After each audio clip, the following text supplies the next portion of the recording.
যে লখিমপুৰ আৰক্ষী তথা অসম আৰক্ষী আমি ইয়াৰ পূৰ্বেও সমগ্ৰ অসমতে অসমীয়া যুৱ মঞ্চই প্ৰায় 15-20খনতকৈও ওপৰত এজাহাৰ দিছোঁ এই ইউনুছ তামুলীৰ ওপৰত। কাৰণ কিয় তেওঁ বিভিন্ন সময়ত সাম্প্ৰদায়িক সংঘৰ্ষ হিন্দু মুছলমান কৰি আছে আৰু সাম্প্ৰদায়িক সংঘৰ্ষ লগাবলৈ তেওঁ চেষ্টা কৰি আছে। ৰাতিপুৱাই যোৱাকালি বিশ্বকৰ্মা পূজা আছিলে, ৰাতিপুৱাই মই ভিডিঅ' এটা প্ৰস্তুত কৰিছোঁ আৰু লাইভৰ যোগেৰে মই জনাইছোঁ যে অসম আৰক্ষী তথা লখিমপুৰ আৰক্ষী আমি অনুৰোধ জনাইছোঁ যে এই ব্যক্তিজনক কোনো কাৰণতে লখিমপুৰৰ ভিতৰত মেল মিটিং কৰিব নিদিব। তাৰ আগদিনাখনতো ইতিমধ্যে কৰিয়ে গ'ল, বঙালমৰাত আপোনাৰ এখন মিটিং কৰি গৈছে। বঙালমৰাতো বিভিন্ন ধৰণৰ আপত্তিজনক মন্তব্য কৰিছে। গতিকে আমি লখিমপুৰ আৰক্ষীক পুৱাই আমি ভিডিঅ'ৰ যোগেৰে আমি জনাইছোঁ। তাৰপিছত আমি য'তে পাম আমি লগ পালে কথা বেয়া হ'ব, গতিকে আমি পুৱাই আমি ভিডিঅ'টো বনাই পেলাই আমি জনাই লৈছোঁ। তাৰপিছত ভিডিঅ' দিয়াৰ উপৰিও আমি এখন লিখিত দিছোঁ আৰু লিখিতখন দিয়াৰ পাছতহে আমি এই ইউনুছ তামুলী গৰু দালালটোৰ পাছে পাছে গাড়ী লৈ পেলাই আমি ল'ৰাসকলে ধৰিব গৈছিলোঁ। আৰু ধৰাহেঁতেন একদম পুৱাই শপত খাই গৈছোঁ, ধৰাহেঁতেন মই প্ৰথমতে বেলেগে মই 3টা সংগঠন গৈছে, ল'ৰা বহুত গৈছে, মই বেলেগৰ কথা নাজানো, মই কিন্তু চৰ 2টা প্ৰথম মাৰিলোহেঁতেন একদম 100%। এই ৰাতিপুৱাই মই মিছা কথা নকওঁ, মানে ৰাতিপুৱা এফালে ওলাই আহিছোঁ, মিছা কথা নকওঁ।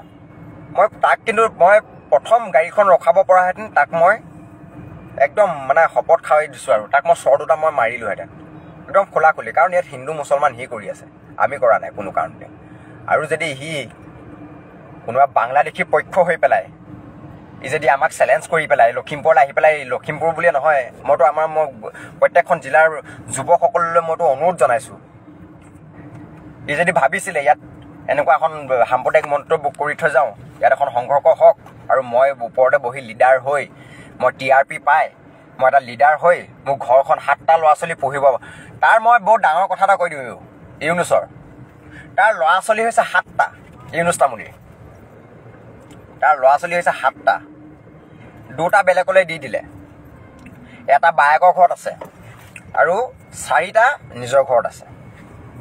ইউনুছৰ সি মানে তাৰ অকণমান অসুবিধা হৈছে। আগতে গৰু দালাল কৰিছিলে, আগতে সি ৰাজমাই বজাৰত গৰু দালাল কৰিছিলে, তাৰ কাৰণে সি ঘৰখন পোহপাল দিব পাৰিছিলে। এতিয়া ৰাজমাই বজাৰত সেইদিনা গৰু দালাল কৰিব যাওঁতে গোটেই মানুহে ধৰি লৈ পেলাই লপা থপা দিলে। এতিয়া ইনকম চ'ৰ্চ নাইকিয়া হ'ল তাৰ। গতিকে হোজাইৰ কেইটামান বাংলাদেশী মিয়া লগত লৈ লৈছে লগত লৈ পেলাই সি কালি এটা ভিডিঅ' বনাইছে তাৰ লগত এটাই। দাদাটোৱে ভিডিঅ'ত কথাকেইটা কৈ আছে, কথাকেইটাও ভালকৈ ক'ব নাজানে, ভালটো বাল বুলি কৈছে আৰু কথাটো স্পষ্ট তাৰ মুখত নুফুটেই। সেই স্পষ্টকৈ মুখত কথা নুফুটা বাংলাদেশী মিয়াকেইটা লগত লৈ পেলাই বাঘেনা অসম খুলিবলৈ আহিছ। চোৰৰ বাচ্ছা কাণৰ তলত তোক মই লগ পোৱাহেঁতেন 2টা চৰ মাৰিলোহেঁতেন। ভয়ৰ চোতত লখিমপুৰৰ বাইপাছত ৰখিবলৈ তোৰ সাহস নহ'লে তই লাইভ চাই পেলাই আকৌ আমাৰ মানুহক ফোন কৰ। দীপাংকৰ লাইভ দিছে, লাইভটো কাটি দিবলৈ কওকচোন। চোৰৰ বাচ্ছা তোক লগ পোৱাহেঁতেন প্ৰথমে মই চৰ মাৰিলোহেঁতেন, বেলেগৰ কথা মই নাজানো, কিন্তু মোৰ একদম তোক মুখখন দেখিলে মোৰ বেয়া কথা ওলাব। এতিয়া তোৰ মুখখন দেখিলে তাক মই মানে সি লখিমপুৰলৈ আহিছিলে, ভাবিছিলে লিডাৰ এটা হওঁ, লগত হোজাইৰ মিয়া কেইটামান লৈ আহি পেলাই গাড়ী এখন লৈ আহিছে, লৈ পেলাই লিডাৰগিৰি চুটাব আহিছিলে। লেংকা কৰি উলংগ কৰি একদম তাক ধৰি চুলিখিনি এনেকৈ দুইফালে খুৰাই লৈ চেণ্ডেলৰ মালা পিন্ধাই মালপানী চাৰিআলিত লখিমপুৰৰ মাজমজিয়াত তাক চেণ্ডেলৰ মালা পিন্ধাই তাক আঁঠু কঢ়াই থলোহেঁতেন। কি বুলি ভাবিছে সি? ইয়াৰ পৰা যেন তেনে মানে প্ৰাণ বচাই পলাই সি আগত গৈ পেলাই লাইভ দিছে। লাইভ দিবলৈ আহিছ? তই যদি মতাই আছিলি, তোৰ ইমান তেলা দমে আছিলে, তই য'ত ৰখাইছিলো তই ৰখি নিদিলি কেলে? তোৰ ভাগ্য কালি ভাল আছিলে, আমাৰ ভাগ্য বেয়া আছিলে। ইউনুছ তামুলী তোৰ ভাগ্য ভাল আছিলে আৰু আমাৰ ভাগ্য বেয়া আছিলে, সেইকাৰণে তই বাচি গলি, আমি তোক পিটিব নোৱাৰিলোঁ। যদি তোৰ কালি ভাগ্য বেয়া থাকিলেহেঁতেন আৰু আমাৰ ভাল থাকিলেহেঁতেন নহয়, তই শিৱসাগৰলৈ এনেকৈ গাড়ীত নাযাওঁ, তোৰ দুটা ভৰি ভাঙি তোক এম্বুলেঞ্চত পঠিয়ালোহেঁতেন, একদম খোলাখুলিকৈ থৈ। আৰু তোৰ খানদান গোষ্ঠীৰ মই দ্বিতীয়বাৰ তোৰ মই সাহস চাম, তই লখিমপুৰত ভৰি দি দেখা, তই ভৰি দি দেখা লখিমপুৰত দ্বিতীয়বাৰ। তোক কালিও চেলেঞ্জ কৰিছোঁ আৰু আজিও ৰাতিপুৱাই চেলেঞ্জ কৰিছোঁ। তোৰ মানে লাইভকেইটা দেখি মোৰ হজম হোৱা নাই। আজি তই যোৱাকালি তই যিকেইটা কথা তোৰ মানে আপোনালোকে তাৰ মিটিংখন প্ৰথম দিনাখন আহি পেলাই ক'ত দিছে গম পায়? ইউনুছ তামুলীয়ে প্ৰথম মিটিংখন আহি পেলাই দিছেহি বঙালমৰাত। যদি তই হিন্দু মুছলমান কৰিবলৈ লখিমপুৰলৈ অহাই নাছিলি, গৰুৰ দালাল, গৰু চোৰ, ৰাজমাই বজাৰত গৰু পিটন খোৱা দালালটো, তই যদি লখিমপুৰলৈ হিন্দু মুছলমান কৰিব অহাই নাছিলি, তই গৈ পেলাই বঙালমৰাত কেলৈ ভাষণ দিছিলি? বাংলাদেশী বুলি কৈ দিলে আমি ডিঙিত ধৰি পেলাই দলিয়াই দিম বুলি। তোৰ বাপেৰৰ দম হ'ব নাই? তোক মই কৈ আছোঁ, দম হ'ব নাই সেইটো কথা পাপ। ডিঙিত ধৰি দলিওৱাটো দূৰৰে কথা। বুঢ়া, এই বুঢ়া শিয়াল, বাঘ সেনা খুলিব আহ, শিয়াল সেনা খোল তোৰ লগত, বাংলাদেশী মিয়াকেইটাৰ লগত লৈ, হোজাই মিয়াকেইটাৰ লগত লৈ মিয়া সেনা খোল। তই বাঘ সেনা নহয়, মিয়া সেনা খোল। মই মোৰ লাইভ চাই থকা সকলোকে ধন্যবাদ জনাইছোঁ আৰু মই সকলোকে এটা অনুৰোধ জনাইছোঁ, প্ৰত্যেকখন জিলাতে যদি তাক এইটো অৱস্থা কৰে নহয়, হিন্দু মুছলমান কোনো নকৰিব। মই এইটো কথাত হিন্দু মুছলমান বুলি কোৱা নাই, মই এইটো কথাত কৈছোঁ ৰাজমাই বজাৰত গৰু দালাল কৰি পেলাই মাৰ খোৱা গৰু দালালটো ইউনুছ তামুলীৰ ওপৰত মই এই কথাখিনি কৈ আছোঁ। আৰু যোৱাকালি মানে মই হিন্দু মুছলমানৰ কথাটো কিয় আনিছোঁ বাৰম্বাৰ, যোৱাকালি আমাৰ লখিমপুৰত হিন্দু মুছলমানৰ কথা আহি পৰিছে দুজনমান। ইয়াত লখিমপুৰৰ গোটেই মুছলমান সমাজে এই কথাটো খুব ভাল পাইছে ইউনুছ তামুলীক ইয়াৰ পৰা লখিমপুৰৰ পৰা এইদৰে এই পহু খেদা দিয়া কথাটোত লখিমপুৰৰ মুছলমান সমাজে খুব অত্যন্ত সুখী হৈছে। আমাক অৱগতও কৰিছে যে এইটো তোমালোকে বহুত ভাল কাম কৰিছা, কাৰণ ই সম্পূৰ্ণ মুছলমান সমাজক, মুছলমান সমাজৰ অভিভাৱক নহয়তো। গৰু দালাল এটা মুছলমান সমাজৰ অভিভাৱক হ'ব নোৱাৰেতো। মুছলমান সমাজত বহুতো শিক্ষিত ব্যক্তি আছে, মুছলমান সমাজত বহুতো জ্যেষ্ঠ যোগ্য ব্যক্তি আছে, তেওঁলোকে বিচাৰ কৰিব। কিন্তু মুছলমান সমাজৰ অভিভাৱক নেকি মই প্ৰশ্ন কৰিব বিচাৰিছোঁ এইটো কথাই। যদি নহয় তেন্তে মুছলমান সমাজো ওলাই আহিব লাগে।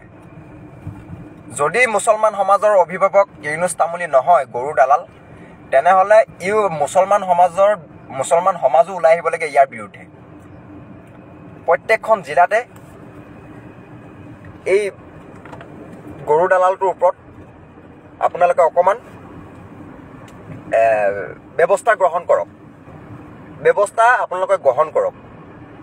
কালি মানে মই ক'ব বিচৰা নাছিলোঁ, কথাটো মই কৈ দিছোঁ। আমাৰ লগত হিন্দু যুৱ পৰিষদ গৈছিল, হিন্দু যুৱ পৰিষদো আমাৰ লগতে আৰম্ভণিৰ পৰাই আছে, থানাতো গৈছে আমাৰ চম্বুদা আৰু উৎপল গৈছে হিন্দু যুৱ পৰিষদৰ। হিন্দু যুৱ পৰিষদ কি কাৰণে গ'ল? সেইকাৰণেই হিন্দু যুৱ পৰিষদ যোৱাৰ কাৰণেই আমাৰ লগত হিন্দু মুছলমানৰ কথাটো আহি পৰিছে। হিন্দু যুৱ পৰিষদ নামটো হ'ব পাৰে, কিন্তু তেওঁলোকো অসমীয়া। চবৰে আইডিঅলজি বেলেগ হ'ব পাৰে, চবৰে মত বিনিময় বেলেগ হ'ব পাৰে, কিন্তু ভাতৃত্ববোধ আৰু ককাই ভাই মৰম স্নেহ কেতিয়াও কমি নাযায়। গতিকে আমি যি কৰোঁ, লখিমপুৰত আমি প্ৰায় গীতা সংগঠন এখন ঐক্যমঞ্চও আমাৰ লখিমপুৰত আছে। আমি এইবিলাক কাম প্ৰায় আমি একত্ৰিত হৈ পেলাই কৰোঁ, এক হৈ কৰোঁ।